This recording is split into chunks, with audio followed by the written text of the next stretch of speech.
बिहार विधानसभा चुनाव में दूसरे चरण की वोटिंग समाप्त हो चुकी है और अब तक जो अनुमानित आंकड़े आए हैं उसके मुताबिक 67% से ज्यादा वोटिंग दर्ज की गई है। इसी बीच तमाम एग्जिट पोल भी सामने आ रहे हैं और तमाम जो एग्जिट पोल आए हैं वो बेहद ही हैरान करने वाले हैं। कई एग्जिट पोल सामने आए हैं, सबके आंकड़े आपको बताएंगे, लेकिन सबसे पहले समझते हैं जिस तरीके से बिहार में वोटिंग हुई है, बम्पर वोटिंग हुई है। 2020 में जब चुनाव हुए थे तब 57% से अधिक वोटिंग दर्ज की गई थी, लेकिन अब दोनों चरणों को मिलाकर अगर हम देखें तो अब तक जो आंकड़े सामने आए हैं उसके मुताबिक ही 66% से ज्यादा वोटिंग दर्ज की गई है। दूसरे चरण में जमकर वोटिंग हुई है। किशनगंज में तो 76% से ज्यादा जो वोटिंग है वो दर्ज की गई है। तमाम वोटिंग के आंकड़े बेहद ही चौंकाने वाले हैं। पहले चरण में भी लोगों ने बम्पर वोटिंग की थी और तकरीबन 65% मतदान दर्ज किया गया था और इन आंकड़ों में अभी और बदलाव भी संभव है क्योंकि दूसरे फेज में अभी भी वोटिंग में जब फाइनल आंकड़े आएंगे उसमें इजाफा देखने को मिल सकता है। एग्जिट पोल के आंकड़े आपको बताएंगे, आप कहीं मत जाइएगा। दैनिक जागरण सबसे सटीक एग्जिट पोल आपके लिए लेकर आया है, लेकिन उससे पहले हम वोटिंग के बढ़ते आंकड़ों को समझने की कोशिश करते हैं। हमारे साथ हमारे सहयोगी अजय जी हैं। अजय जी, जिस तरीके से वोटिंग के आंकड़े सामने आए, पहले चरण में जमकर वोटिंग हुई, 65% के आसपास वोटिंग दर्ज की गई। महिलाओं की संख्या उसमें ज्यादा रही, तकरीबन 69% महिलाएं निकली, पुरुषों की संख्या महिलाओं से कम रही। और अब दूसरे फेज में जो 5 बजे तक के आंकड़े थे, अनुमानित आंकड़े थे, वो 67% को पार कर गए थे और संभावना है कि ये 70% भी लगभग पार कर सकते हैं। तो बड़ी वोटिंग का इंपैक्ट क्या रहेगा बिहार चुनाव के नतीजों पर? देखिए, अभी एग्जिट पोल का जो परिणाम आए हैं, जो तमाम एग्जिट पोल जो आए हैं, उस एग्जिट पोल में एनडीए की सरकार बनती दिख रही है जी। और एग्जिट पोल से पहले भी जो सर्वे आ रहे थे, ओपिनियन पोल आ रहे थे, उस पोल में भी एनडीए बढ़त बनाई हुई थी, लगातार बढ़त बनाई हुई थी जी। लेकिन फैक्ट अगर आप देखेंगे, जमीनी हकीकत समझने की कोशिश करेंगे तो कहीं कहीं किसी विधानसभा सीटों पर क्लोज फाइट है। आप उसको एग्जिट पोल के नतीजों से अगर तुलना करेंगे और उसको देखेंगे तो आप उसकी गणना नहीं कर बिल्कुल। पाएंगे। बड़ी बात है कि सैंपल साइज कितना है, क्योंकि ये तमाम एग्जिट पोल हमने देखे हैं कि पहले भी तमाम एग्जिट पोल गलत साबित होते रहे, चाहे वो लोकसभा चुनाव में हो, चाहे महाराष्ट्र विधानसभा चुनाव में हो, चाहे हरियाणा विधानसभा चुनाव में है, इवन दिल्ली विधानसभा चुनाव में भी कई एग्जिट पोल गलत साबित हुए हैं। तो अब बिहार में एग्जिट पोल कितने सही साबित होंगे, कितने एग्जैक्ट होंगे, ये देखना दिलचस्प रहेगा। 14 नवंबर को नतीजे साफ होंगे। मैं अब एग्जिट पोल को लेकर, अब देखो मतदाता जो है जी। पहले की तरह नहीं है। पहले के मतदाता अगर एग्जिट पोल अगर साइज अगर कम भी होता था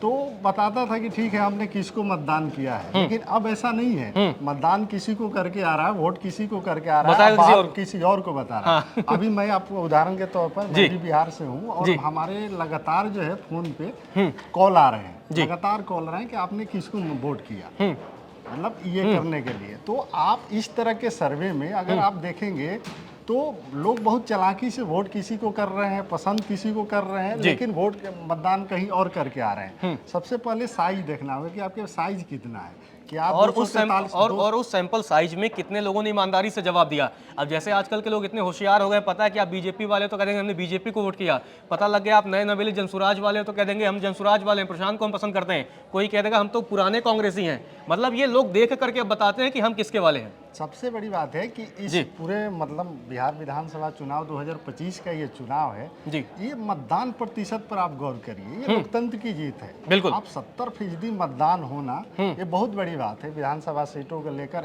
अगर आज के आंकड़े आते हैं लगभग 70 के ही जाएंगे जी, तो ये बड़ी बात है। अब ये जो 10% जो वोट बढ़ा है जी, पिछले विधानसभा चुनाव की तुलना करेंगे, 60 के एवरेज में था जी, तो 70% 10% वोट अगर बढ़ा है तो ये किसको पसंद कर रहा है, किसको दे रहा है? ये कौन से मतदाता है? क्या ये नए मतदाता है या क्या ये जो अभी बिहार में जो दिवाली और छठ का पर्व था उसको लेकर जो बिहार लोग गए हैं वो वापस लौटे नहीं? ऐसा इसमें क्या है जी? अजय जी, एक सेकंड में आपको रोक रहा हूं, यहां बड़ी खबर आ रही है। एग्जिट पोल सामने आ गए हैं, पीमार का एग्जिट पोल सामने आया है। आपको स्क्रीन पर एग्जिट पोल के ये आंकड़े आपको बता दें कि एनडीए को बम्पर बहुमत मिलने का अनुमान जताया जा रहा है। आपको बता दें कि पीमार का दावा है कि एनडीए के खाते में 142 से 162 सीटें जा सकती हैं, महागठबंधन के खाते में 80 से 98 सीटें, जनसुराज के खाते में 1 से 4 सीटें जाने का अनुमान है, मतलब जनसुराज का खाता खुल सकता है। इसके अलावा अन्य के खाते में 0 से 3 सीटें। तो जिस तरीके से पीमार का एग्जिट पोल सामने आया है, पीमार के एग्जिट पोल में एनडीए को बम्पर प्रचंड बहुमत मिलने का दावा किया गया। आपको बता दें कि 122 सीटें चाहिए बिहार में सरकार बनाने के लिए। अजय जी, पीमार के हम आंकड़ों पर अगर चर्चा करें, 142 से लेकर 162, मतलब इनका कहना है कि अगर मिनिमम भी एनडीए के खाते में जाती दिख रही है तो 142 सीटें। देखिए, एनडीए की अब ये बात तो मतलब पहले चरण से ही हो रही थी कि नीतीश कुमार का जो लोकप्रियता है जी, जो बात विधानसभा चुनाव से पहले उठ रही थी उनके स्वास्थ्य को लेकर, जी, जो लोकप्रियता बढ़ी है नीतीश कुमार की, अगर आप इस एनडीए के जो सीटें आ रही हैं, इस सीटें में अगर आप देखेंगे तो बीजेपी को कितना फायदा हुआ इस पर कोई चर्चा नहीं हो रही है। सबसे ज्यादा चर्चा हम बात कर रहे हैं कि भाई नीतीश को कितना फायदा हो, क्योंकि नीतीश कुमार 44 पर आ गए थे। बिल्कुल। लेकिन इस बार नीतीश की लोकप्रियता काफी बढ़ी है, और लोकप्रियता इस कदर बढ़ी है कि जो महिला मतदान केंद्र तक पहुंची है, अधिकांश से जब मीडिया से बात करते हैं उनको देखा जा रहा है कि वो किसको वोट करेंगे तो नीतीश को ही पहली पसंद बता रही है। तो ये बड़ी बात है कि एनडीए में नीतीश कुमार की वापसी हो रही है, और मतलब नीतीश कुमार का कद बढ़ता हुआ दिखाई दे रहा है। नीतीश कुमार एकदम एग्जैक्टली नीतीश कुमार ही किंग मेकर होंगे। आप ये समझिए 14 का, मैंने बार बार कह रहा हूँ और आज फिर दोहरा रहा हूँ कि ये जो 14 नवंबर को नतीजे आएंगे उसके बाद ही असली लड़ाई बिहार में होगी, जो सीएम की कुर्सी को लेकर होगी जी। आप इसको इतना जल्दी नीतीश कुमार मानने वाले नहीं। अच्छा, नीतीश कुमार की राजनीतिक शैली ऐसी है जी कि वो कैमरे पर जो दिखते वो होते नहीं है, और उन्होंने जिन जिन को आगे बढ़ाया और उन्हीं को उन्हें बाहर किया, जीतन राम मांझी हो या कोई और हो, कोई किसी की बात। अच्छा, सबसे बड़ी बात नीतीश कुमार की है कि वो विश्वास पात्र जिसको बनाते हैं तो फिर उसको पूरा अधिकार दे देते हैं जी, और उसी अधिकार में वो ऐसा निकल जाता है कि फिर उसको वो रास्ते से बाहर भी करते हैं। आप तमाम लोगों के, जॉर्ज फर्नांडिस इतने बड़े नेता थे, नीतीश कुमार जब लालू से जब आप बाहर निकले थे, लालू के साथ छोड़े थे, उस समय नीतीश कुमार के पास कोई नेता नहीं था, जॉर्ज फर्नांडिस के पास गए थे। जॉर्ज फर्नांडिस देश के बड़े समाजवादी नेता थे, और उनका सहारा लेकर नीतीश कुमार ने अपनी राजनीतिक कद को बढ़ाया। और 2009 लोकसभा चुनाव की बात है, उस समय मुजफ्फरपुर से सीट चाह रहे थे जॉर्ज फर्नांडिस, उनको सीट नहीं दी गई। आप समझिए, इतने बड़े नेता, और लास्ट में अगर मान लीजिए कि अंतिम मृत्यु सैया पे ही है, लेकिन अगर केंद्र में बड़े मंत्री रहे, बड़े दिग्गज चेहरे रहे, हम महागठबंधन को समझने की कोशिश करेंगे। लेकिन उससे पहले आपको बता दें कि अब पोलिस्ट्रेट का एग्जिट पोल सामने आ रहा है। पोलिस्ट्रेट के आंकड़े आपको बता देते हैं कि आपके स्क्रीन पर पोलिस्ट्रेट के आंकड़े दिख रहे हैं। महागठबंधन को नुकसान होने की संभावना जताई जा रही है, यानी तेजस्वी यादव और उनके अगुवाई में कांग्रेस को बड़ा झटका लग सकता है। जिस तरीके से अभी एग्जिट पोल के आंकड़े सामने आ रहे हैं, पोलिस्ट्रेट के आंकड़े में बताया गया है कि एनडीए पूर्ण बहुमत की सरकार बना सकती है। एनडीए के हिस्से में 133 से लेकर 148 सीटें जाने की संभावना है। महागठबंधन की अगर हम बात करें तो 87 से लेकर 102, इसके अलावा जनसुराज को 0 से 2 सीटें मिल सकती हैं, अन्य के खाते में 3 से 5। तो हमने इन दो एग्जिट पोल के आंकड़े आपको बताएं। ये एग्जिट पोल के और भी एजेंसी के आंकड़े जैसे ही सामने आते हैं हम आपको बताएंगे, लेकिन अभी पोलिस्ट्रेट और पीमार के आंकड़े सामने आए हैं।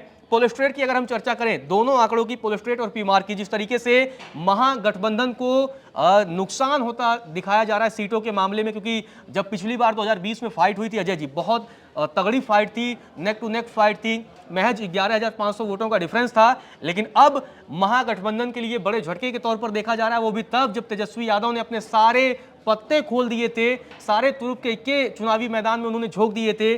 और इतना ही नहीं, बतौर मुख्यमंत्री चेहरा भी वो चुनावी मैदान में थे। इसके बाद भी महागठबंधन को घाटा होता दिख रहा है एग्जिट पोल में। देखिए, एग्जिट पोल है, अब इसको एग्जिट पोल ही कह सकते हैं जी। अभी 14 का इंतजार तो करना होगा जी। देखिए, महागठबंधन में इस बार जो चुनाव लड़ने का जो जीत और हार भले किसी को हो, बिल्कुल, लेकिन आप जब लड़ाई लड़ते हैं तो आप या तो ढंग से लड़िए या तो फिर उस तरह से आप नहीं लड़िए कि आपको पहले ही वॉक ओवर कर जाइए। अब महागठबंधन में आपने सीटों की जो किचकिच हुआ, सीट बंटवारे को लेकर जो हुआ, कांग्रेस और राजद के बीच जो है, अभी कुछ दिन पहले ही खबर आई कि एक ही विधानसभा सीट में राहुल गांधी अलग प्रचार करने गए हैं, वो कांग्रेस के प्रत्याशी के प्रचार कर रहे हैं और तेजस्वी यादव राजद के प्रत्याशी के प्रचार करने जा रहे हैं। आप इस देखिए, ये कितनी बड़ी विडंबना है। आप एक साथ चुनाव लड़ रहे हैं, आपके घोषणा पत्र एक हैं, आपके नेता एक हैं, आप सरकार बनाने के दावा कर रहे हैं, आप जनता से वादा कर रहे हैं रहे हैं कि हम सरकार में आएंगे तो ये काम करेंगे, साथ में करेंगे, और एक विधानसभा सीट पर आप आपस में ही लड़ रहे हैं। बिल्कुल। दूसरी बात यह है कि एनडीए में नीतीश कुमार ने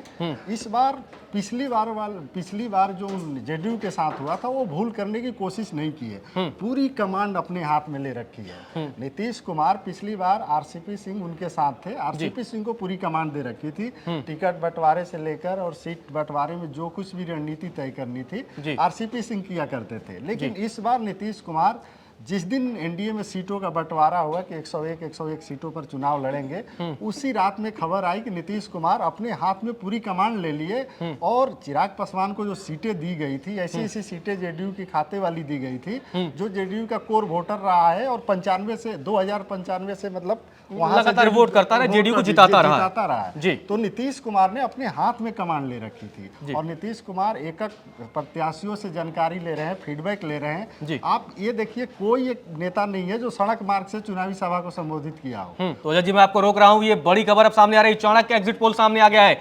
चाणक्य के एग्जिट पोल में भी महागठबंधन को बड़ा झटका है। एनडीए की सरकार बनती हुई दिखाई दे रही है। आपको बता दें कि चाणक्य के आंकड़े आपके स्क्रीन पर दिखाई दे रहे हैं। चाणक्य के एग्जिट पोल में बताया गया है कि एनडीए के हिस्से में 130 से 138 सीटें जा सकती हैं। महागठबंधन 100 सीटों से लेकर 108 सीटों पर परचम लहरा सकता है। इसके अलावा जनसुराज के खाते में 0 से 2 सीटें, अन्य के हिस्से में 3 से 5। तो ये बड़ी अपडेट, बड़ी जानकारी। चाणक्य का एग्जिट पोल सामने आ रहा है। चाणक्य के एग्जिट पोल में भी एनडीए की सरकार बनाने का दावा किया गया है। हालांकि ये एग्जिट पोल है, हमने अब तक 3 एग्जिट पोल के नतीजे आपको दिखाए। हालांकि 14 नवंबर को क्लियर होगा कि ये एग्जिट पोल कितने एग्जैक्ट साबित होते हैं, क्योंकि पिछले कई चुनाव में लगातार एग्जिट पोल को लेकर भी सवाल उठते रहे और यह भी कहा जाता रहा कि एग्जिट पोल लगातार कई बार माहौल बनाने का काम करते हैं और किसी भी राजनीतिक दल के एजेंडे पर काम करते हैं। लेकिन अब तक जो 3 आंकड़े सामने आए उसमें महागठबंधन को बड़ा झटका दिखाई दे रहा है अजय जी, और एनडीए की सरकार बनने का दावा चाणक्य के एग्जिट पोल में भी किया जा रहा है। ये चाणक्य टुडे का नहीं है, चाणक्य टुडे का कल एग्जिट पोल आ रहा है। ये चाणक्य दूसरा है, स्ट्रेटेजिक है। हाँ जी। ये एनडीए की सरकार, देखिए सारे एग्जिट पोल में जो नतीजे आ रहे हैं जी, तो ये नतीजे बता रहे हैं कि सरकार एनडीए की वापसी कर रही है। अब इसमें मैं वही बात कर रहा था वोट प्रतिशत को लेकर और इनके जो सैंपल है, सैंपल आप 2043 विधानसभा सीटों का आप कितने सैंपल के आधार पर और किन इलाकों के सैंपल के आधार पर तय करते हैं, या किन गाँव में, क्योंकि हम देखते हैं कि एक ही विधानसभा में आप अलग अलग गांव क्षेत्र में जाएंगे तो वहाँ अलग अलग पार्टियों और अलग अलग नेताओं का प्रभाव दिखाई देता है। अब अगर मान लीजिए कि आप ऐसे गांव में चले जाते हैं जहाँ एमवाई समीकरण ज़्यादा है तो आपको लगेगा यहाँ तो आरजेडी जीत रही है। लेकिन अगर आप किसी अन्य जगहों पर चले जाएंगे जहाँ एनडीए के समर्थक जाते हैं तो कई बार ये सर्वे करने वाले लोग कंफ्यूज भी हो सकते हैं। नहीं, इस सर्वे की सबसे बड़ी इसमें क्या है कि अब 14 को तो इंतजार करना होगा, क्योंकि हरियाणा का सर्वे आपने देखा, बिल्कुल एकदम गलत साबित हुआ, गलत ही साबित हुआ। छत्तीसगढ़ का 2020 में बिहार में ही सारे एग्जिट पोल जो है आपको बताऊं, गठबंधन की सरकार बना रही है। भूपेश बघेल आए थे जब छत्तीसगढ़ का जिस दिन एग्जिट पोल आया था तो ऐसा दिखाया जा रहा था कि भूपेश बघेल रिपीट कर रहे हैं, वो इतिहास रच देंगे। भूपेश बघेल बहुत कॉन्फिडेंट थे, लेकिन जब नतीजे आए तो सबको पता लगा कि छत्तीसगढ़ में क्या हुआ। तो लगातार यही एग्जिट पोल हैं तमाम, जो है हमने देखा था कि लोकसभा चुनाव के दरमियान कई एग्जिट पोल एनडीए को 400 दे रही थी, लेकिन जब नतीजे आए तो 300 के नीचे सिमट गई एनडीए। देखिए, मैं एक वही बात कर रहा हूँ कि आप शाम के 6 बजे मतदान 122 सीटों पर खत्म हुआ और आप 6 बजे एग्जिट पोल जो है देश के सामने रख रहे हैं। हाँ। अब आपकी विश्वसनीयता पे तो सवाल उठेंगे। हाँ। क्योंकि भाई आप कौन सी एजेंसी किस तरीके से करते हैं, आपकी मतलब ये तो देना पड़ेगा ना कि आपका सैंपल साइज कैसा है और आप कितने बजे तक आपने एग्जिट पोल किया। मान लीजिए कि 12 बजे तक के मतदाता जो वोट करके आया है उसका आप ओपिनियन इसमें ले रहे हैं, उसके बाद का नहीं ले रहे हैं। तो आप वोट प्रतिशत देखिए, आधे वोट प्रतिशत को तो आपने लिया नहीं जी। तो जब तक एग्जिट पोल में, अब ये जरूरी है एग्जिट पोल सर्वे करने वाली एजेंसियों को कि ये बताएं कि ये कब तक का डेटा और कहां ऐसे जैसे एग्जिट पोल होती है तो क्या हवा में तीर वाली बात है कि हमने तीर छोड़ दिया, लग गया तो ठीक, नहीं तो कोई बात नहीं। पिछले 2-3 एग्जिट पोल का तो यही 2-3 मुझे लग रहा है कि 8-10 अगर हम गिना सके तो ऐसे बहुत सारे। तो यही रहा बिहार में 2020 में भी महागठबंधन के सारे एग्जिट पोल में सरकार बन रहे जी, और उल्टा हुआ बिल्कुल। 2015 में भी उल्टा हुआ था। हरियाणा में देखिए, हरियाणा में सीधा उल्टा हुआ था। राहुल गांधी अभी जो है जो आरोप लगा रहे थे, तमाम आंकड़े लेकर आ रहे हैं। वही एग्जिट पोल पर कभी विश्वास नहीं करते थे, लेकिन उस एग्जिट पोल पर विश्वास कर रहे हैं, क्योंकि एग्जिट पोल में कांग्रेस की सरकार बनती दिख रही थी। राजनीतिक दलों के साथ ये होता है कि जो उनके पक्ष की बात होती है वो उसे स्वीकार लेते हैं, तो मीठा मीठा गप तीखा तीखा थू वाली उनके लिए बात हो जाती है। अब इसी बीच आपको बता दें कि मेट्राइज INS का एग्जिट पोल सामने आ रहा है, तो आपके स्क्रीन पर ये आंकड़े सामने दिखाई दे रहे हैं। एनडीए की सरकार बनने का दावा इस एग्जिट पोल में भी किया गया है। एनडीए के हिस्से में 147 से 167 सीटें जाने की संभावना दिखाई दे रही है। महागठबंधन को 70 से 90 सीटें और जनसुराज का खाता खुलते हुए भी नहीं दिखाया गया है। मेट्राइज INS के एग्जिट पोल में अन्य का खाता भी खुलता हुआ नहीं दिखाई दे रहा। अन्य की अगर हम बात करें तो इसमें तेज प्रताप की पार्टी है, इसके अलावा आप देखेंगे कि प्रशांत किशोर हैं, इसके अलावा ओवैसी की पार्टी, तो ये तमाम ऐसे दल हैं जो इसमें अन्य के हिस्से में आते हैं। आपको बता दें कि मेट्राइज के भी एग्जिट पोल में एनडीए के सरकार बनने का अनुमान दिखाया गया है 147 से 167। मेट्राइज का तो आंकड़ा और भी ज्यादा है, मतलब ये शेयर बाजार में जैसे हाई करता है, तो एग्जिट पोल में मेट्राइज का जो डेटा है वो ऐसे लग रहा है कि वो छलांग मार रहा है। सबसे ज्यादा इन्होंने ही एनडीए को 147 से 167 सीटें और 70 से 90 महागठबंधन जी। और इसमें जो है जनसुराज और अन्य पार्टियों की कोई मतलब वो नहीं है, चर्चा भी नहीं है, और खाते खुलते हुए भी मतलब इस तरीके का अनुमान नहीं है इनका, बिल्कुल। तो इस एग्जिट पोल की देखिए, एग्जिट पोल पे अब जो है हमें सबसे पहले वही मैं जो बात कर रहा था ना कि आपके सैंपल पे विश्वसनीयता तो उठेगी, क्योंकि आपको बताना होगा कि मतदान अगर 5 बजे समाप्त हो रहा है और आप जो है 6 बजे एग्जिट पोल के नतीजे जारी कर दे रहे हैं। 122 सीटें हैं। आप समझिए सीटों की संख्या देखिए, सरकार बनाने जितनी संख्या है आज मतदान हुआ है उन सीटों पर, और आप जो है इतना जल्दी आंकड़े जारी कर देते हैं, आप कैसे तय करते हैं? क्या बिहार के ग्रामीण इलाकों में आप, अच्छा इसमें इलाके भी सबसे जो आपने चर्चा की, आप शहरी इलाकों को अगर आप टच करेंगे तो शहरी इलाके में एनडीए का प्रभाव रहा है, एनडीए बीजेपी हमेशा प्रभाव शुरू से रहा है, लेकिन ग्रामीण इलाकों में आप जैसे जैसे जाएंगे तो महागठबंधन के प्रभाव वहाँ गैर एनडीए, या आप किसी भी राज्य में देखेंगे जैसे आप ग्रामीण क्षेत्रों में जाएंगे तो वहाँ कई ऐसे ग्रामीण क्षेत्र हैं। एक समय तो बीजेपी को शहरी पार्टी भी कहा जाता था, हालांकि बीजेपी ने नरेंद्र मोदी के आने के बाद उस छवि को बदलने की कोशिश की है और ये बताया कि हम ग्रामीण क्षेत्रों में भी हैं। तो जैसा कि आप बता रहे हैं, तो ग्रामीण क्षेत्रों तक क्या पहुंच पाए? अब आप देखिए हजारों की संख्या में पोलिंग बूथ बनाए गए हैं, आप कितने पोलिंग बूथ आपने कवर किए, ये भी एक बड़ा सवाल है। अगर हम मान लीजिए चर्चा करें कि अगर 50,000 पोलिंग बूथ हैं तो क्या आपने 10% भी आपने पोलिंग बूथ कवर किया, ये भी एक बड़ा सवाल है। सबसे है कि सैंपल ही नहीं आते हैं ना, आपने आंकड़े सीटों के तो जारी कर दिए, आपको इसमें सैंपल दिखाना चाहिए कि आपने कितने लोगों से बात की, आपने कितने लोगों से बात की और कब का डेटा है, कब का डेटा, बिल्कुल आपको बताना चाहिए कि ये कितने बजे तक का डेटा है। अगर 6 बजे तक आज मतदान है और 6 बजे आप पोलिंग के रिजल्ट जारी कर रहे हैं तो आपको डेटा भी जारी करना चाहिए। और दूसरी बात, हम जो मतलब आप देखिए तेजस्वी की रैलियों में कितनी भीड़ होती है, आप उनकी रैलियों में जाकर देखिए। और जब से ये घोषणा पत्र को लेकर जो बिहार में हर घर सरकार, बिल्कुल हर घर सरकार नौकरी देने की बात हो, महिलाओं के खाते में पैसे लाने की बात हो एनडीए की तरफ से, और इनके लोगों में चर्चा चल रही है, तो कहीं कहीं तो क्लोज फाइट है। बिल्कुल ऐसा नहीं है कि एक तरफा चुनाव है। आप इसको इतना जल्दी कह दे कि भाई एकदम एक तरफा चुनाव है, मैं नहीं मानता हूँ। अभी तक मैं एग्जिट पोल को इतना, मतलब हमें जिस तरीके से एग्जिट पोल खासकर मेट्राइज ने दिखाया 147 से 167, ये आप समझ लीजिए कि अगर हम इसमें डिवाइड भी करें, चलिए 147 आता है, तो अगर हम ये भी कर दें कि 65-65 रख लें या 60-60 रख लें बीजेपी जेडीयू का, देखिए, और इसके अलावा अगर हम रख लें कि 20-25 सीटें जो है, 15-20 सीटें जो है वो चिराग ला रहे हैं, तो इस हिसाब से तो ज़्यादा दिखा रहे हैं लोग। देखिए, एक तो तय है कि एनडीए में नीतीश कुमार की पार्टी जेडीयू की आंकड़ा बढ़ेगा इस बार। ये बड़ा चर्चा हो रहा है कि क्या इस बार, क्योंकि पिछली बार बीजेपी और जेडीयू में बहुत अंतर था, अब इस बार तो तमाम गाहे बगाहे चर्चा हो रही कि नीतीश कुमार कमबैक करेंगे और वो बीजेपी से बड़ी पार्टी बनने की कोशिश करेंगे इस बार। देखिए, पिछली बार क्या हुआ था, चिराग पासवान ने अपने जितने कैंडिडेट उतारे थे, अलग चुनावी लड़े थे, एनडीए से अलग चुनावी लड़े थे, बिल्कुल, और जेडीयू के जहां जहां सीटिंग एमएलए थे वहां एनडीए के कोर वोटर जो होते हैं उसी से कैंडिडेट उतारा था। चिराग पासवान ने अच्छा डैमेज किया था हर विधानसभा सीटों पर। आप देखेंगे, अब चिराग पासवान का जो वोट प्रतिशत था वो पिछले विधानसभा चुनाव के बराबर ही था। वो अकेले चुनाव लड़कर भी 6-7% वोट लाए थे। तो जेडीयू को, अच्छा वो भाजपा जहाँ चुनाव लड़ी थी वो डमी कैंडिडेट भी चुनाव ही नहीं लड़ा, हाँ, वहाँ चुनाव भी नहीं रहा, खुद प्रचार करने भी नहीं गए। अच्छा, उसी रैलियों में जाकर बोलते थे कि हम हनुमान हैं, हनुमान है, हम प्रधानमंत्री मोदी के हनुमान हैं जी। तो नीतीश कुमार को अच्छा खासा डैमेज जो है, अगर वो हनुमान अगर करते हैं, हम नीतीश कुमार का किरदार समझना बहुत इंपॉर्टेंट हो जाएगा कि नीतीश कुमार फिर क्या हुआ।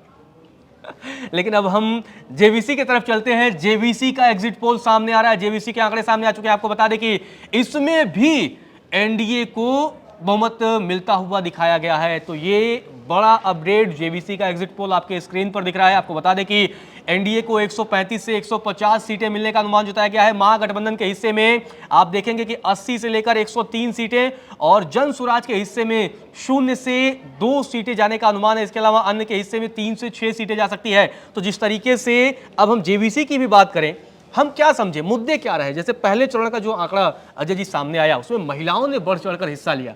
ये महिला किस तरफ जाएंगी, क्योंकि बहुत चर्चा रही, जीविका दीदी की बड़ी चर्चा रही, 10,000 रुपये उनके खाते में गए। इसके बाद से तेजस्वी को भी आप समझिए कि अलग से मैनिफेस्टो में ऐलान करना पड़ा कि हम 10,000 नहीं बल्कि हम 30,000 रुपये देंगे। तो महिलाओं की भूमिका बिहार चुनाव में किस तरह की रही? देखिए, नीतीश कुमार के पूरे शासनकाल 20 साल में आप देखेंगे 2005 से लेकर 2025 में जी, तो उनके एक काम जो है महिलाओं के प्रति उनका काम करने का जो मतलब उनकी योजनाएं चलाए, उनकी कोई एक योजना ऐसी नहीं है जो महिलाओं को केंद्रित करके नहीं होती है जी। आप जब 2005 में उनकी सरकार बनी, सबसे पहले लड़कियों की पोशाक योजना शुरू किया जी। ग्रामीण इलाकों में जो लड़कियां प्राइमरी स्कूल से हाई स्कूल में नहीं जाती थी पढ़ने के लिए जी, तो उन्होंने पोशाक देने का काम शुरू किया, फिर साइकिल देने का काम किया, फिर पंचायतों में महिलाओं को आरक्षण देने का काम किया जी। फिर जीविका दीदियों को जो है 10,000 रुपये नहीं, जीविका दीदियों का मतलब गाँव में एक तरीके से एक समूह बनाने का काम किया। तो लड़कियों और महिलाओं के प्रति उनको जागरूक करने की हमेशा से रणनीति रही है जी। और ये महिलाएं समझती हैं। ऐसा शराबबंदी को लेकर जब शराबबंदी का पहल नीतीश कुमार ने उठाया तो सबसे ज्यादा खुशी महिलाओं में ही थी, क्योंकि ग्रामीण इलाकों में जो पुरुष 100-200 रुपए कमाते थे और शाम में जो है शराब पी कर आते थे, अब जो भी कहेंगे अब वो जो है रोक लग गई। तो सबसे ज्यादा खुशी महिलाओं की थी। तो नीतीश कुमार के प्रति महिलाओं का सम्मान एक अलग है और वो इस चुनाव में दिखा है। आप किसी भी जाति समुदाय की हो, सबसे पहली पसंद अगर किसी मुख्यमंत्री के रूप में अगर महिलाओं से कोई बात करके पूछे तो नीतीश कुमार को ही बताती है। मुस्लिम महिलाओं में भी नीतीश कुमार के प्रति एक क्रेज है। हाँ, मैंने कहा कि किसी भी समूह या वर्ग की महिलाओं से अगर बात करेंगे तो नीतीश कुमार, मैं तो वही कह रहा हूँ कि अगर भारतीय राजनीति इतिहास में महिलाओं के लिए सरकार कोई काम करने का ये किया है तो नीतीश कुमार सबसे अव्वल होंगे। आप देखिए, ग्रामीण जो ड्राइवर जो है, सरकारी बसों के ड्राइवर महिलाएं हो रही हैं। पटना की सड़कों पर जो पिंक बसें चलाई जा रही है, वहाँ महिलाएं, पटना की सड़कों पर अगर महिलाएं अगर कोई गाड़ी चलाती है, बहुत बड़ी बात है। बिल्कुल, ये बहुत बड़ी बात है। तो नीतीश कुमार के प्रति हमेशा सिंपैथी महिलाओं का है और महिलाओं का वोट प्रतिशत बढ़ना। अब ये वोट प्रतिशत, अब ये भी बात कहा जा रहा है कि तेजस्वी यादव ने कहा है कि 14 जनवरी को जो है हम 30,000 रुपया डायरेक्ट खाते में डालेंगे। तो ये कहीं इसका असर तो नहीं है। ये कहीं जैसे लोकसभा चुनाव में जैसे 8500 वाले ने भी कमाल किया था कि अपोजिशन की तरफ से कहा गया था कि हम 8500 रुपये 8,500 रुपया देंगे, तो उसका भी एक प्रभाव देखने को मिला था। तो क्या तेजस्वी का ये जो वादा था 30,000, क्या कहीं वो प्रभाव न डाल जाए महिलाओं में? देखिए, एक चर्चा तो मैं कह रहा हूँ, एक चर्चा तो ये भी हो रही है, चुनावी घोषणा पत्र पे पहले चर्चा नहीं होती थी। अब लोग आम सड़कों पे चर्चा करते हैं कि भाई अगर ये 30,000 रुपया देंगे तो कहाँ से देंगे, अगर ये हर घर से एक नौकरी देने की बात कर रहे हैं तो कैसे देंगे, पैसा कैसे कितना देंगे, कहाँ से लाएंगे, कैसे देंगे। सरकारी नौकरी, आपका आधार क्या होगा। हाँ, अब मान लो कि एक परिवार है और उसमें 4 बच्चे हैं, चारों बेरोजगार हैं, आपका आधार क्या होगा, किस आधार पर आप चयन करेंगे, किसको देंगे। मतलब अगर एक कोई ज्यादा पढ़ा लिखा है, एक कोई कम पढ़ा लिखा है, कोई मान लीजिए हाई स्कूल इंटर वाला है तो उसको देंगे, या जो पीएचडी करके बैठा है उसको देंगे। ये भी एक आधार तय करने वाली बात हो गई। आप देखिए ना कितनी मतलब ये विडम्बना है कि आप रोजगार देने की बात नहीं कर रहे हैं, सरकारी नौकरी देने की। तो उसकी अहर्ता क्या होगी। आपको बताना चाहिए जनता के बीच में कि इसकी योग्यता क्या होगी, आप किस तरह की नौकरी देंगे। 26 लाख बिहार में सरकारी नौकरी देने की जो पद हैं वो 26 लाख की है। लगभग आपने 8-10 लाख जो है शिक्षकों की बहाली करके ऐसे ही भर लिया है। आपके पास ऑप्शन क्या है, पुलिस की बहाली आपने कर लिया है, तो आपके पास अब कौन से विभाग में इतनी जगह खाली है कि अब हर परिवार से एक नौकरी दे देंगे। तो ये चर्चा हो रही है ग्रामीण इलाकों में। जो कई लोग काउंट भी कर रहे हैं कि इतना तो बजट है, अगर वो 20-20 हज़ार रुपये, जैसे प्रशांत किशोर ने समझाया कि भाई अगर 20-20 हज़ार रुपये भी सैलरी दे रहे हैं तो इतने लाख करोड़ हो जाएगा, तो कहाँ से लाएंगे। तो कई बार लोग कहते हैं कि ला देंगे, मतलब अब ला देंगे, कहाँ से लाएंगे, तो ये नहीं समझ में आता। उनके गठबंधन के सहयोगी हैं कन्हैया कुमार या तमाम लोग, वो कहते हैं जहाँ से मोदी जी लाते हैं वहाँ से हम भी ला देंगे। देखिए, ये उसी एजेंडा पर चलने की बात हुई है कि अगर ये लोग जो मतलब वादे करके अगर नहीं करते हैं तो हम भी कर लेते हैं, एक तुक्का छोड़ देते हैं, अगर पब्लिक मान गई तो कहीं फंस गई। अब जैसे यूपी में जो हुआ था खटाखट वाली जो बात थी कि भाई सपा के जो कार्यकर्ताओं ने गांव-गांव में संदेश पहुंचाया कि भाई आपके जो है खटाखट जो आएंगे, और कई ऐसी खबर भी आई कि चुनाव के बाद महिलाएं सपा कार्यालय तक पहुंच गई कि भाई हमारे तो उसमें तो कुछ प्लान भी चीजें थी। लेकिन ये बड़ा इम्पैक्ट आजकल चुनावी घोषणा पत्रों के जरिए जिस तरीके से चुनाव को प्रभावित करने की कोशिश की जा रही है, वो मायने बहुत महत्वपूर्ण हो जाता है। जी देखिए, चुनावी घोषणा पत्र पे चर्चा होनी चाहिए, लेकिन अब क्या है कि इस पे इलेक्शन कमीशन को भी देखना चाहिए कि क्या आप झूठे वादे करेंगे। आपको इसमें तय करना पड़ेगा कि भाई आप जो वादे जवाबदेही तय होनी चाहिए कि आप कुछ भी वादे नहीं कर सकते। 5 साल में आप क्या क्या कर सकते हैं, आपकी जवाबदेही तय होनी। लेकिन एक जवाबदेही तो मुझे लगता है ये भी तय होनी चाहिए कि जब आपने घोषणा पत्र जारी किया तो आप अगला वाला जब जारी कर रहे हैं तो अगर आप 5 साल कोई भी पार्टी सरकार में, तो आप बता दीजिए हमने इसमें कितना पूरा किया। आप देखिए, एक घोषणा पत्र राजद के जो घोषणा पत्र है जारी हुआ, उसका जो है फिर बाद में घोषणा पत्र जारी किया जा रहा है, ये कौन सा है भाई? आपने एक वादे का सूची पहले बनाया होगा कि भाई हम ये सरकार बनी तो हम ये काम करेंगे, लेकिन आपको लगा कि 10,000 रुपया ये सरकार ने महिलाओं के खाते में डाल दिया। अब जिनके खाते में, उनको तो विश्वास हो गया कि नीतीश सरकार ने डाल दिया। आपको लगा कि अगर हम इस वादे 2,500 के वादे से जाएंगे महीने के तो हम तो फेल हो जाएंगे। तो आपने एक गुफा छोड़ा कि हम 30,000 रुपया एक बार में डालेंगे। सिचुएशनल मैनिफेस्टो है वही कहा जा सकता है। तो अजय जी, आपको रोक रहा हूं, पीपल्स इनसाइट का एग्जिट पोल सामने आ रहा है। ये तमाम एग्जिट पोल अब तक जो आए हैं उसमें एनडीए की सरकार बनाने का दावा किया गया है। अब पीपल्स इनसाइट का सामने आ रहा है। आपको बता दें कि इसमें एनडीए के हिस्से में 133 से 148 सीटें जाने का अनुमान जताया गया है। इसके अलावा महागठबंधन की अगर बात करें तो 87 से 102 सीटें, जनसुराज को 0 से 2 सीटें और अन्य के हिस्से में 3 से 6। अन्य की जब भी बात होगी तो आप प्रशांत किशोर, ओवैसी और तेज प्रताप की पार्टी को आप इसमें इंक्लूड कर सकते हैं। तो एक और एग्जिट पोल अजय जी, इसमें भी एनडीए की सरकार बनाने का दावा, हालांकि संख्या कुछ एग्जिट पोल से कम है, 133 से लेकर 148 का ही है। देखिए, अब इसमें जनसुराज और अन्य पर हम लोग चर्चा कर लेते हैं। जी बिल्कुल। इनकी क्या भूमिका रही? जनसुराज के चुनावी मैदान में उतरने से ये हुआ कि जनता इस बार जागरूक हुई है। आप बात रोजगार की ठीक है 2020 के विधानसभा चुनाव में कर रहे थे जी, लेकिन एक बिहारी अस्मिता की बात हो रही है कि क्या बिहार फैक्ट्री मजदूर देने का प्रदेश है जी। क्या आप अन्य प्रदेशों में जो है जाकर जो है 15,000 20,000 की नौकरी करेंगे? बिल्कुल।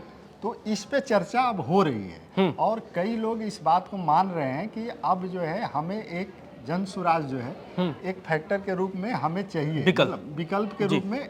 और मैं तो मानता हूं कि अगर इस चुनाव में अगर प्रशांत किशोर जनसुराज 2 या 3 या 4% जो भी हो, मतलब 5% भी अगर मत प्रतिशत ले गए और ये प्रशांत किशोर इस बात को मान लेंगे कि हमें अब सड़क की राजनीति करनी है जो पिछले 2.5-3 साल। ये बड़ी चर्चा है। जैसे हम भी जब बिहार चुनावी यात्रा पर थे तो कई लोगों से चर्चा हुई, तो कई लोगों का यही कहना था अब देखना होगा कि प्रशांत इसके बाद कैसा उनका बिहेवियर रहता है। क्या वो बिहार में तब भी एक्टिव रहते हैं या बिहार से फिर चले जाएंगे, फिर चुनाव का सीजन आएगा तब आएंगे? ये बहुत दिलचस्प। और ये लोग, आप समझिए, मैंने कई युवाओं से अजय जी बात की, उन्होंने कहा अब हम इन चीज़ों को नोटिस कर रहे हैं। चुनाव के वक्त तो सब लोग एक्टिव रहते हैं, चुनाव के बाद भी अगर आप हारते हैं तो उसके बाद आप कितना एक्टिव रहेंगे? वही मैं कह रहा था कि जैसे वो दावा कर रहे हैं कि भाई अगर 150 सीटें जीतेंगे, नहीं तो 10 सीटें जीतेंगे, और जो 10 सीटें जीतेंगे तो जहां जाए चले जाए, हमको मतलब नहीं, हम सड़क की राजनीति करें। अगर प्रशांत किशोर आगे 5 साल इसी तरह की राजनीति कर लिए तो 2030 में प्रशांत किशोर विकल्प बन के उभरेंगे। आप इसको नकार नहीं सकते। क्योंकि प्रशांत किशोर पिछले 2.5-3 साल से जो कर रहे हैं कि भाई उनके कुछ बातों में तो दावों में सच है कि ठीक है भाई वो करोड़ों हजारों के मालिक हैं, चाहते तो विलासिता की जीवन जी सकते थे। वो बिहार की सड़कों पे धूल फांक रहे हैं, 2.5-3 साल से जो है जाकर गाँव में जो है ठहर रहे हैं, लोगों से मिल रहे हैं, बातें कर रहे हैं। तो इनकी बातों में थोड़ी सी सच्चाई है। लेकिन क्या प्रशांत किशोर की जाति उनके आड़े आ जाती है? अगर ये किसी अन्य वर्ग के नेता होते और उसकी आबादी 10, 12, 15% होती तो ज़्यादा करिश्मा कर सकते थे? कर सकते थे।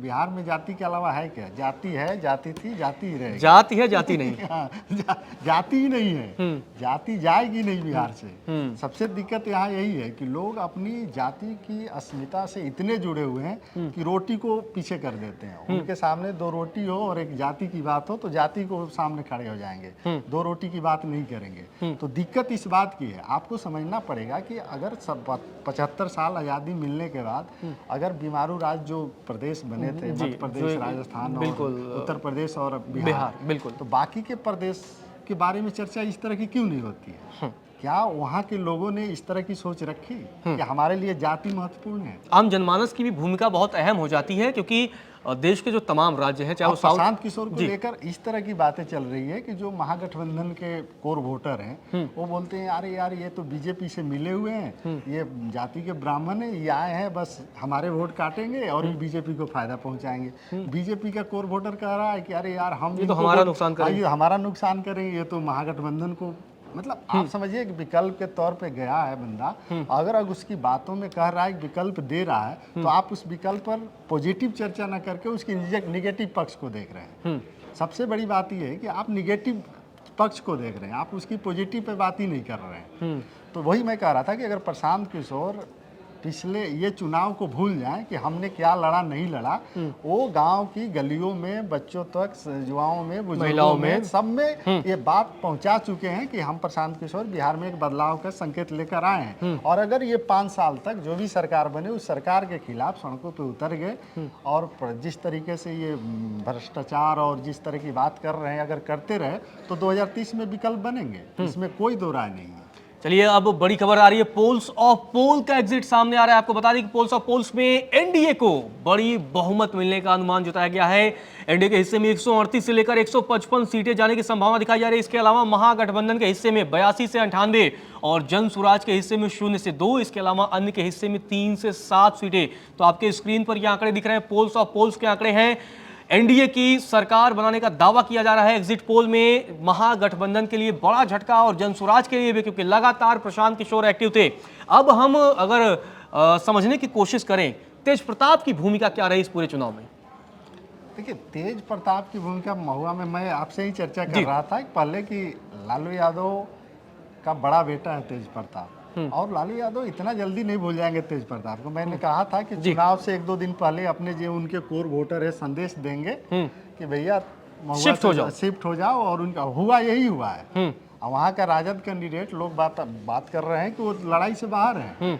वहाँ बीजेपी, एनडीए और तेज प्रताप के बीच लड़ाई है। तो मतलब तेज प्रताप ने कोशिश की है लालू यादव राजद के कोर वोटर को डैमेज करने के लिए। राजद का कोर वोटर जो है वो कुछ देखता ही नहीं है, टस से मस नहीं होता, वो कुछ नहीं देखता। उसके लिए लालू यादव इम्पोर्टेंट है जी। लालू यादव अगर जिसको भी वो भेज दे उम्मीदवार बनाकर, उसको मतदान करेगा। और तेज प्रताप बेटा होने के बावजूद भी कहीं भी तेज प्रताप को वेटेज नहीं मिला।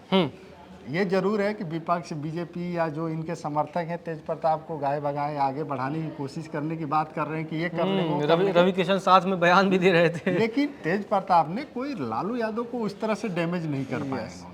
तेज प्रताप महुआ सीट पे जरूर जीत जाए या सेकंड पोजीशन कर जाए, लेकिन और अन्य सीटों पर वो जीत दर्ज नहीं कर सकते हैं और न डैमेज राजद को पहुंचा सकते हैं। लेकिन आज दूसरे चरण में जो वोटिंग हुई, सीमांचल का एरिया रहा, मुस्लिम बाहुल्य क्षेत्रों में वोटिंग हुई। और मुस्लिम बाहुल्य क्षेत्रों की जब बात आएगी, ओवैसी की चर्चा ना हो, क्योंकि ओवैसी ने 2020 में महागठबंधन को कई सीटों पर डैमेज किया था, 5 सीटें जीती थी। हालांकि वो अलग बात है, उनके 4 विधायक बाद में आरजेडी में चले गए।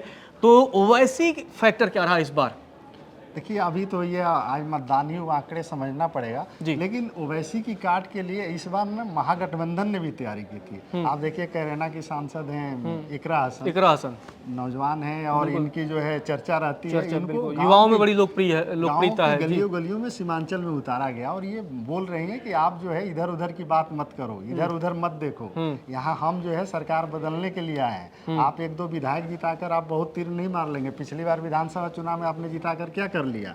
यहाँ सरकार बदलनी है, यहाँ आप बदलिए, फिर हम यूपी में हम बदलेंगे। तो ये मतलब समाजवादी पार्टी भी पूरी तरीके से महागठबंधन के सपोर्ट में बिहार विधानसभा चुनाव में दिखी। अखिलेश को इस बात की भान है कि अगर बिहार में थोड़ा सा भी डेंट लगा देंगे, स्थिति इधर से उधर उलट पलट हुई तो उत्तर प्रदेश के जो बिहार के जो इलाके हैं जिससे सटा इलाका है उसका वहाँ फायदा मिल सकता है। और और 2027 हो में सके ये भी एक संदेश देने की कोशिश हो कि तेजस्वी यादव की अगर हम बात करें तो लालू की वजह से उत्तर प्रदेश में भी तेजस्वी को बहुत से ऐसे एक कुछ तबके के लोग हैं जो बहुत पसंद करते हैं। तो अगर आज अखिलेश मदद किए होंगे तो कल को जब 22 में 27 में राजद और सपा का कोर वोटर एक ही है, एक ही है, भले प्रदेश अलग अलग है लेकिन कोर वोटर जो है राजद और सपा का एक ही है और सिद्धांत भी एक ही है।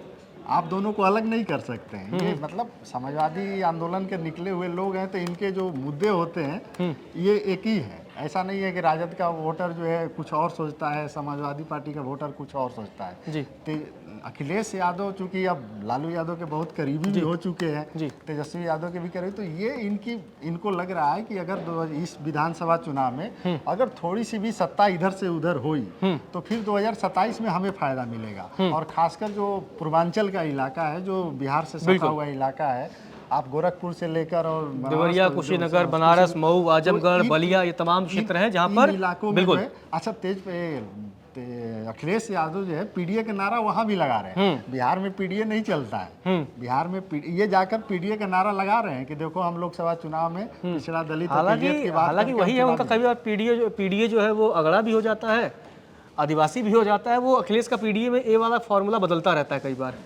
तो वो कोशिश कर रहे हैं वहाँ, वो उनकी टारगेट है कि जो अल्पसंख्यक और यादव मतदाताओं के अलावा जो वोटर है, राजद का जो कोर वोटर है, उसके अलावा जब तक राजद के पास वोट बैंक नहीं बढ़ेगा तब तक सीटें नहीं। इनके 30% वोट बैंक में तो कोई डेंट लगा ही नहीं सकता। इनको 30, 28, 32 ये तो आएगा, लेकिन अगर आपको सत्ता चाहिए तो आपको कम से कम 44-45% वोट प्रतिशत चाहिए। और वो वोट प्रतिशत कब आएगा? जब आपका MY फैक्टर के अलावा कोई कोर वोटर आपके साथ जुड़ेगा। और कब जुड़ेगा? जब इस तरह के लोग आपके लिए काम करेंगे, लोगों को विश्वास होगा, तब जुड़ेगा। बार बार बीजेपी और एनडीए ने जंगल राज की याद दिलाकर यही करने की कोशिश की है कि अगर इनकी सरकार आई तो फिर से वो जो है रोमांस शुरू हो जाएगा। सड़कों पर गुंडागर्दी और जिस तरीके से इनके कोर वोटर का अति उत्साही होना, वो जो है कई बार जो है जो गांव में जो छोटी दलित छोटी जातियां होती हैं वो पसंद नहीं करती हैं, क्योंकि इनके जो दबंग छवि है, ये सड़कों पे चलेंगे, धूल उड़ाते चलेंगे। आप देखिए गाने की जो प्रधानमंत्री मोदी ने चर्चा की, आप इनके जाओ गांव के में सड़कों पर शादियों में देखो, इस तरह से गाने गाएंगे। मतलब आप दूसरे को दिखाते हैं कि हम दबंगई के प्रतीक है। तो आप कई वीडियो भी सामने आए थे कि कुछ जगह पे आरजेडी के लोग मारपीट भी ऐसे आरोप लगाए गए थे कि आरजेडी के समर्थक इस बात से नाराज हो गए तुमने आरजेडी को वोट क्यों नहीं किया।